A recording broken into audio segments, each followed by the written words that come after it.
Camila, vamos começar falando sobre a nossa sabatina aqui.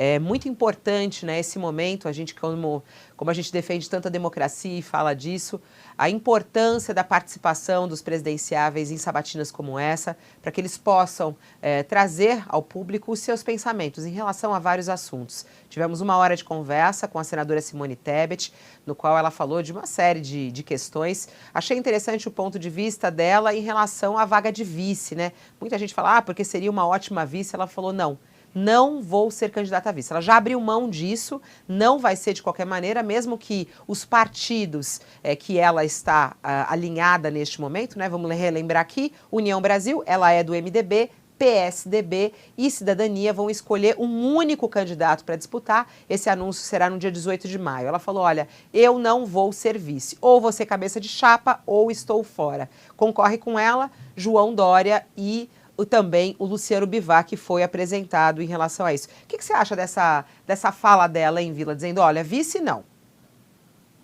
Eu acho que ela apresentou, então, eu acompanhei toda a entrevista, né, a sua visão de mundo, a sua ideia programática, acho que foi realista em relação a problemas dentro do seu partido, e é uma coisa estranhíssima no Brasil, um país que tem 52% do eleitorado feminino, não tem uma candidata viável à presidência da República, é algo absurdo, mas é um triste retrato político do Brasil de hoje.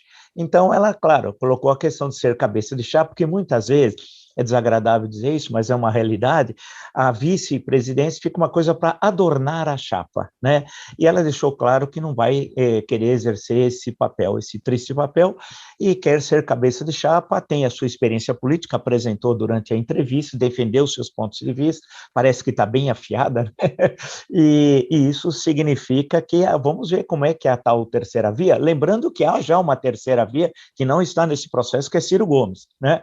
Mas vamos ver como é que fica o PSDB, que vive uma crise e não é de hoje, né? Teve o período das prévias vencida por João Dória, mas uma parte do partido não reconhece a derrota, é conhecido que Eduardo Leite circula pelo Brasil fazendo uma espécie de pré-campanha, mesmo sendo derrotado nas prévias, e a questão da direção partidária, Bruno Araújo, na prática, rompeu, pelo que deu para entender, no final da semana passada, com aquela tuitada do UFA, né? E, por outro lado, União Brasil, que o Luciano Bivar, convenhamos, não é uma candidatura séria à presidência da República, né?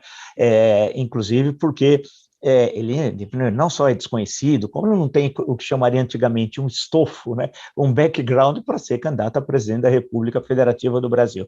Então, a questão é essa composição, como é que vai ser da Simone Tebet, se for cabeça de chapa, com quem? Para vice. Agora, lembrando, por fim, que ela tem sérios problemas no MDB, e ela respondeu, ela foi muito bem questionada por você, pela Cátia e pelo Josias. Agora, precisa ver esses senadores que estão questionando se eles têm votos na convenção, que é onde vai ser decidida a candidatura do MDB, né? Porque o MDB, nas eleições de 89, teve candidato, Ulisses Guimarães. Em 94 teve candidato, Orestes Quercia. Aí, dali para frente, 1998, 2002, 2006, 2010, 2014, nada. Aí só em 2018 uma candidatura fracassada, né? Queriam chamar o Meirelles, mas o eleitorado não quis chamá-lo, e ele foi fragorosamente derrotado. Então vamos ver se agora aparece a candidatura do MDB, né? Vila, achei interessante a questão relacionada à Lava Jato, né? Isso é um ponto muito importante nessa campanha eleitoral, do que as pessoas pensam a respeito da Lava Jato. Vamos ouvir o que disse Simone Tebet hoje.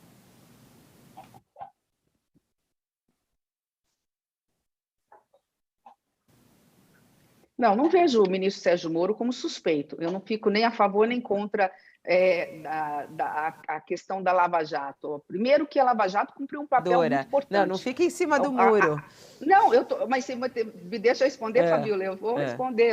Eu nunca fui, se alguma coisa que ninguém pode reclamar de mim, aliás, me imputar essa coisa de ser dúbia naquilo que penso, naquilo que falo, ao contrário, né? Sempre tive coragem e sofro consequências por conta disso, mas faço com a obrigação que tenho de sempre dizer a minha verdade. A minha verdade é que a Lava Jato cumpriu um papel muito importante para o Brasil, escancarou diante do momento que o Brasil verdadeiros escândalos de corrupção. Não adianta o governo do PT dizer que não houve. né? Não foi à toa que foram devolvidos só num dos casos 6 bilhões. Ninguém devolve 6 bilhões de reais se não devia, né?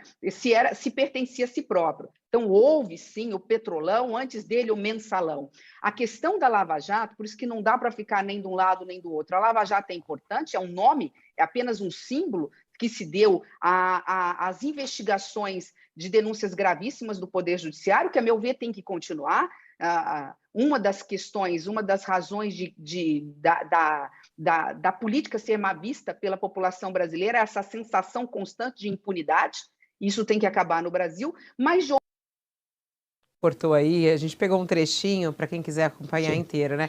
Aí no final, que é interessante também, que ela fala que ela não considera o ministro, né, suspeito, no entanto, ela sim acha que houve ali alguns erros na condução dos casos, né? Mas ela diz assim, eu não sei se foi má fé ou boa fé, ou se foi um erro. Ela ficou ali em cima do muro em relação à posição de Sérgio Moro, Vila. Ela está querendo situar a pré-candidata, vamos chamar assim, Simone Tebet, ela precisa achar um espaço no jogo para se colocar. Não é o espaço do Lula e do PT, não é o espaço do Bolsonaro. Então, ela tem de se colocar em outro espaço.